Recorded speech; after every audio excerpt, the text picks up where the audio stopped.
My self Ayush Goyal और मैं maths पिछले 16 वर्षों से कोटा में पढ़ा रहा हूँ और तब से मैं नीलेश जी को बहुत क्लोजली जानता हूँ और जिस चीज़ के लिए मैं नीलेश जी को हमेशा से अप्रिशिएट करता आया हूँ वो बच्चों की मेंटोरिंग, उनसे रिलेशनशिप इस्टेब्लिश करना और इनकी जो नॉलेज है टेस्ट एग्ज़ाम से रिलेटेड, चाहे वो KBPY हो, चाहे वो 10th क्लास से छोटे एग्ज़ाम्स हों, IJS हो, NTSC हो, IIT JEE हो, वो नॉलेज बहुत अच्छी है और जो बच्चों की ग्रूमिंग है वो बहुत अच्छी है।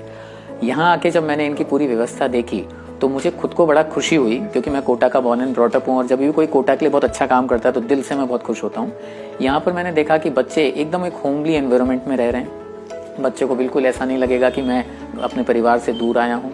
उसको जो समस्या है वो तुरंत नीलेश जी एज अ पेरेंट खुद पर्सनली देखते हैं, सॉल्व करते हैं। प्लस बच्चों को जो अकेलापन कभी कभार और महसूस होता है इस तैयारी में, क्योंकि कॉम्पिटिटिव एग्जाम की तैयारी बड़ी मुश्किल होती है, तो इसके अंदर बच्चा कभी अप्स एंड डाउन्स जो फेस करता है और कई बार बच्चा डीरेल हो जाता है। तो मैंने देखा ये स्ट्रिक्ट डिसिप्लिन भी रखते हैं। He takes mobile and limited use of mobile बच्चा लेता है और बच्चा खुशी खुशी देता है, स्ट्रेस फील नहीं करता। और लास्टली जो P2P लर्निंग का कंसेप्ट है वो बहुत स्ट्रांग होता है। दैट इज़ एक बच्चा दूसरे बच्चे को जब देखता है और मोटिवेट होता है कि ये बच्चा इतना पढ़ रहा है तो मैं भी पढ़ाई करता हूँ, वो कंस्ट्रक्टिव एनर्जी बच्चे के अंदर बहुत ताकत पैदा करती है एक दूसरे को देखकर। वो यहाँ पर मुझे मिली जहाँ पर बच्चे एक साथ पिन ड्रॉप साइलेंस एनवायरनमेंट में एक दूसरे की मदद करते हुए पढ़ाई करते हैं। तो I wish him all the best. मेरे ख्याल से ये हर पेरेंट के लिए एक ड्रीम कम ट्रू वाला टाइप का है कि उसका कलेजे का टुकड़ा, इनफैक्ट वो भी इतनी केयर नहीं कर सकते या वो भी इतनी अच्छी तरीके से गाइडेंस नहीं दे सकते। ये बोले तो पेरेंट्स के बिना कंप्लीट पेरेंटिंग टाइप का कंसेप्ट लगा मुझको। और इसमें बच्चे की पढ़ाई के बारे में और मेरे ख्याल से नीलेश सर जैसा अगर कोई एडवाइज़र और पूरी तरीके से गाइडेंस देने वाला बच्चों को अगर अवेलेबल हो 24 आवर्स, तो बच्चे के लिए उससे अच्छी कोई बात नहीं हो सकती। अपने कोटा में आके अगर बच्चे को घर जैसा माहौल मिल रहा है और कोचिंग में वो क्या पढ़ रहा है उसकी सारी परेशानियों को एड्रेस करने वाला कोई मौजूद है और उसको डू एंड डोंट्स बताने वाले हैं, IIT या किसी की भी तैयारी के लिए ये बहुत ज़रूरी होता है। क्या करना है से ज़्यादा ज़रूरी होता है क्या नहीं करना है। अगर उसको कोई बताने वाला टाइम टू टाइम बच्चे के पास अवेलेबल है तो मेरे ख्याल से ये तो बहुत लाजवाब चीज़ है। Wonderful concept. मेरा ख्याल है ये एक बहुत अच्छा कॉन्सेप्ट है और इस तरह के जो कॉन्सेप्ट्स हैं उनका कोटा में आना अपने आप में एक बहुत पॉजिटिव साइन है, क्योंकि अपने गार्जियन से हज़ारों किलोमीटर दूर, कई 100 किलोमीटर दूर जब बच्चा होता है तो IIT की तैयारी में कई सारे अप्स एंड डाउन्स आते हैं। और एक तरह से देखा जाए तो IIT एग्ज़ाम सिर्फ नॉलेज का एग्ज़ाम नहीं होता, ये एक बच्चे के एक तरह से कह सकते हो कि उसके धैर्य का एग्ज़ाम होता है। वो इन अप्स एंड डाउन्स को कैसे पार करता है, किस सफलता से उसको क्रॉस करके आगे बढ़ता है, इस चीज़ का एग्ज़ाम होता है। और ऐसे समय पर अगर नीलेश जी जैसे और प्रांजल जैसे ग्रुप में बच्चे को रहने का मौका मिलता है जहाँ पर सारे बच्चे एक दूसरे का सपोर्ट करते हैं, एक दूसरे को देख करके पढ़ते हैं, एक दूसरे से हेल्दी कंपटीशन करते हैं और सारी फैसिलिटीज़ जो एक बच्चे को घर में अवेलेबल होती है वो यहाँ पे होती है, तो डेफिनेटली उसको ये जो जर्नी है ना ये आसान जर्नी लगती है। और जो अप्स एंड डाउन्स आते हैं उन अप्स एंड डाउन्स को एक सक्सेसफुल पर्सन की तरह पार करने का उसको कॉन्फिडेंस मिलता है। सो दिस इज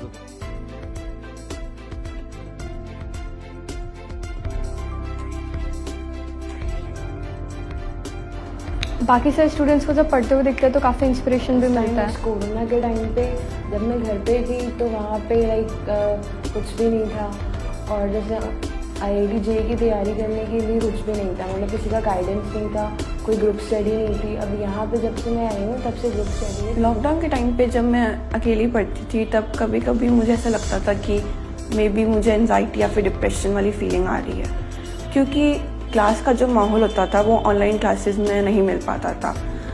जो डाउट सॉल्विंग और जो फ्रेंड्स का वहाँ पे जो माहौल होता है वो ऑनलाइन क्लासेस में नहीं हो पाता है। पर जब से क्राइंजा में एनरोलमेंट्स हुए हैं और अलग अलग पार्ट से बच्चे आए हैं तो एक अलग सा ही पीयर ग्रुप बन गया है यहाँ पे अब जब हम लोग साथ में पढ़ते हैं तब एक दूसरे के डाउट सॉल्व कर देते हैं और एक दूसरे को देख के हम लोगों को और पढ़ने की इंस्पिरेशन भी मिलती है। तो this is just like home, but ये घर से थोड़ा डिफरेंट भी है क्योंकि ऑनलाइन क्लासेस के साथ साथ हमें एक ऑफलाइन क्लासेस मतलब हमें और भी हेल्प मिल रहा है ऑफलाइन क्लासेस का. इधर टीचर्स आ रहे हैं हमें हेल्प करने के लिए, maths, physics. There were alternatives like online classes, but these were not much effective as we are like I'm already having my specs, so it's much a negative point for me to study all time on online classes. So I was just searching for offline classes and तब पता चला कि यहाँ पे offline और online दोनों का hybrid हो रहा है. It's much effective. Online classes तो होती हैं रिस्पेक्टिव स्कूल्स से, पर ऑफलाइन में भी कुछ टीचर्स हमारे ही घर पे आके हमें कुछ डाउट्स क्लियर करते हैं, या फिर कोई आपका पर्टिकुलर टॉपिक ही है जो आपको वापस पढ़ना है तो वापस पढ़ा भी देते हैं. तो इससे घर पे रह के हमारी पढ़ाई एकदम डिसिप्लिन वे में नहीं होती है. इनफैक्ट हम लोग इधर उधर वॉन्डर करते रहते हैं, मम्मी पापा से बात करते रहते हैं, और ऐसे करते करते हमें समझ नहीं आता है, पर हमारा काफ़ी टाइम वेस्ट आता है. ढंग से पढ़ाई नहीं होती है, हम बहुत कैजुअली चीज़ों को लेने लग जाते हैं.